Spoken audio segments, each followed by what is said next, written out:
नंतर आज राज्यात काय परिस्थिती राहणार आहे? आज मराठवाड्याचा विचार केल्याच्या नंतर परभणी जिल्हा, लातूर जिल्हा, बीड जिल्हा, धाराशिव जिल्हा, जालना जिल्हा, संभाजीनगर, हिंगोली, नांदेड ह्या मराठवाड्यामध्ये मात्र आज दुपारनंतर वेगवेगळ्या भागात भाग बदलत मात्र आणखीन 18 तारखेपर्यंत असाच विखुरलेल्या स्वरूपाचा पाऊस मराठवाड्यामध्ये पडणार आहे म्हणून हा अंदाज लक्षात यायचा. पश्चिम महाराष्ट्राकडे सोलापूर जिल्हा, सांगली जिल्हा, कोल्हापूर, त्याच्यानंतर साताराच्या पश्चिम भाग, पुणे जिल्हा, त्याच्यानंतर कोकणपट्टी तिकडं मात्र आज देखील दुपारनंतर जोरात पाऊस पडणार आहे म्हणून हा अंदाज लक्षात येतात. सोलापूर जिल्ह्यात सर्वत्र नाही पण वेगवेगळ्या भागात आज भाग बदलत 18 तारखेपर्यंत असाच विखुरलेल्या स्वरूपाचा पाऊस पडणार आहे म्हणून अंदाज लक्षात येतात. श्रीगोंदा, कडाष्टी, त्याच्यानंतर कर्जत, जामखेड, त्या अहिल्यानगर, बारामती, त्याच्यानंतर राहुरी ह्या परिसरामध्ये आज बऱ्याच भागामध्ये या 3 दिवसामध्ये विखुरलेल्या स्वरूपाचा पाऊस असणार आहे म्हणून हा अंदाज लक्षात यायचा. पुण्याकडे आज मात्र पाऊस चांगला सुरू होईल म्हणून पुणेकरांना देखील अंदाज लक्षात यायचा.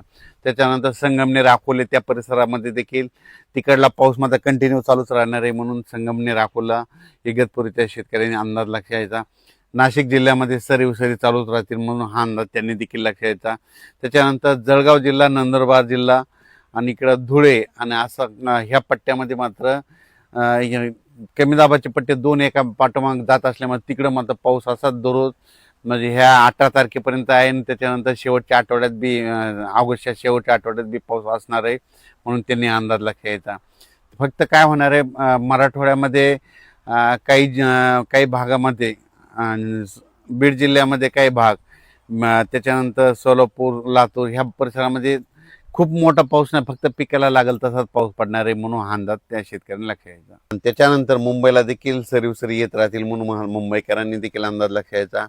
पण जास्त पाऊस सगळ्यात जास्त भंडारा, गोंदिया, चंद्रपूर, यवतमाळ, अमरावती, मोर्शी त्या परिसरामध्ये, अचलपूर, दर्यापूर, त्याच्यानंतर परतवाडा, अकोला, त्याच्यानंतर इकडं शेगाव, खामगाव, त्याच्यानंतर जळगाव, जामोद घाटाच्या खाली नांदुरा, मलकापूर, त्याच्यानंतर जळगाव, रावेर, त्याच्यानंतर इकडं धुळे, नंदुरबार ह्या पट्ट्यामध्येच काय होणार मोठा पाऊस पडणार आहे, शेतात पाणी साचणार पडणार आहे म्हणून हा अंदाज लक्षात यायचा.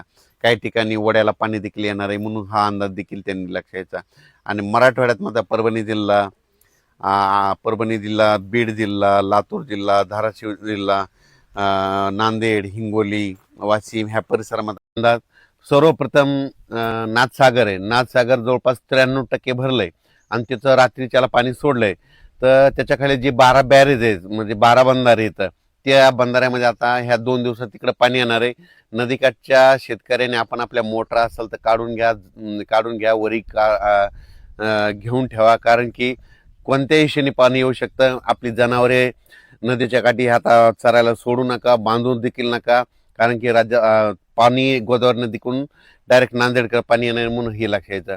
आज देखील राज्यामध्ये सांगायचं झालं तर पण सोलापूर जिल्ह्यामध्ये पाऊस आज देखील पडणार आहे. म्हणजे आज 5, 6, 7 आणखी 3 दिवस सोलापूर जिल्ह्यात मंगळवेढा, जत, सांगली, सातारा, त्याच्यानंतर इकडं बारामती, श्रीगोंदा, त्याच्यानंतर इकडं बीड जिल्हा, अहिल्यानगर, त्याच्यानंतर पाथर्डी ह्या पट्ट्यामध्ये, कडाष्टी ह्या पट्ट्यामध्ये आज 3 दिवस आणखीन पाऊस असणार आहे म्हणून हा अंदाज त्या शेतकऱ्यांना लक्षात यायचा.